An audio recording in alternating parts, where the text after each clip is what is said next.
Hey, good afternoon, everybody. Um, so I felt compelled to talk about why God allows trouble or tragedy to happen in our lives, especially if we're Christians.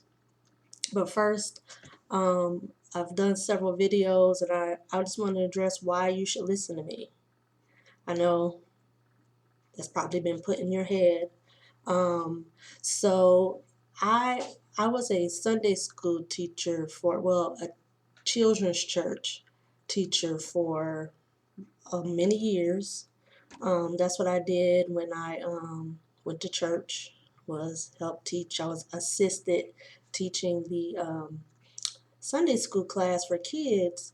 But anytime you teaching, even when it's kids, you have to study it um, thoroughly. In case they have questions, you want to be prepared for questions. And so I've had lots of years of preparing for questions when I assisted teaching Sunday school. And I also read my own Bible. I have several translations. I read my own Bible. I'm very passionate about the Bible. I love Jesus. He has helped me like no other can even possibly be able to. Um, I I feel like I'm called to preach, but I don't know in what capacity yet. I did have my those internet or ordinations. I did one of those. It's back there on my wall. But I'm really passionate about the Bible and how it helps us live a awesome life. And so I just wanted to say that. And I always pray and ask God to give me the words. Um, but just like with any other Christian, we are all growing and learning, and our discernment, our our ability to hear God get stronger and stronger, little by little, as we continue in His Word and we continue to grow in our Christian journey. So, so I felt compelled to talk about why God allows trouble. I think a lot of us wonder that, because we're like, well, if He's all powerful, all knowing, creator of the universe, why does He just snatch us up out of the trouble that we're in? Well, there's this thing called free will. Okay, this is my belief, but what I believe, um, not my personal belief, but this is what I get out of my study and what I've learned throughout the years about the Bible and about God and how He is. Free will um, allows us to make our own choices. Um, God wants us to choose Him. He wants us to choose to do right. He's not going to force us to choose Him. Somebody said it a good way when they said God is a gentleman. He's not going to push Himself on you, but His love is so unconditional, and I think this is what's hard for us to grasp. His love is so unconditional. He's not going to force you to choose Him, and He's not going to force you to not choose Him, to choose, the enemy. So He wants you to choose. He's not going to force Himself by stopping trouble, and He's not going to force Himself on you by making you choose to do the right thing or to choose Him. That is a great example of His unconditional love. If you don't want to have nothing to do with Him, the things of God, then that's fine. He'll still love you. Nothing you can do can stop God from loving you, even murder. He still loves murderers. Okay? And so, um, so yeah, I don't think we talk about free will enough. I think free will is just a great example of God's unconditional love. And it's so amazing. I think we have a hard time believing that something that amazing exists, but it does. And you could read about it um, in the Bible on your own.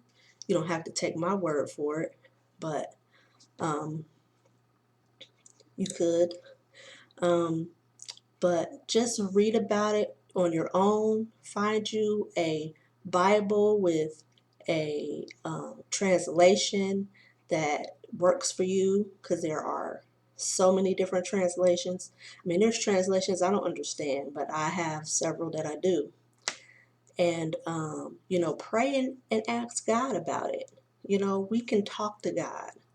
I just learned from my church one line sermon. She talked about how we can approach God. We don't have to have our pastor get a word from us or our more religious friend. We can approach God on our own. We can talk to him on our own, and we can just ask. And he may not give you an answer right away, because things happen on his time, not ours. That's why patience is a virtue. But we can come to him and ask for ourselves. You don't have to listen to me or your pastor. You can talk to him yourself. It's it's one of the best things ever, especially as you grow and get closer to him and hear him better, or hear him more clearly. And I guess that's it. um, yes, we can hear God. It's not like a voice. The best way I can describe it is a sixth sense, and everybody's sixth sense is different, because we're all individual and he loves us all differently. So your sixth sense might be in a dream. My sixth sense might be a feeling. I mean, it's different for everybody, and it's really kind of hard to explain unless you experience it. But anyway, the reason why I feel with my study in my walk that God allows trouble or tragedy or anything bad, he doesn't cause it. The enemy causes it, but he allows it to help us grow, to help us get closer to him, to teach a lesson, because he knows he got you, and he knows that you can handle it. He's not going to give you more than you can bear. So yeah, we serve an awesome God, y'all. And I know I talk about him a lot on my page, but he's just worthy. He's worthy and he's awesome. And I just want people to give him a try, like a real try, not just a try for, a few weeks, but a real try. And I don't know anything like him. I don't think there's anything like him. And I just wanted to share that.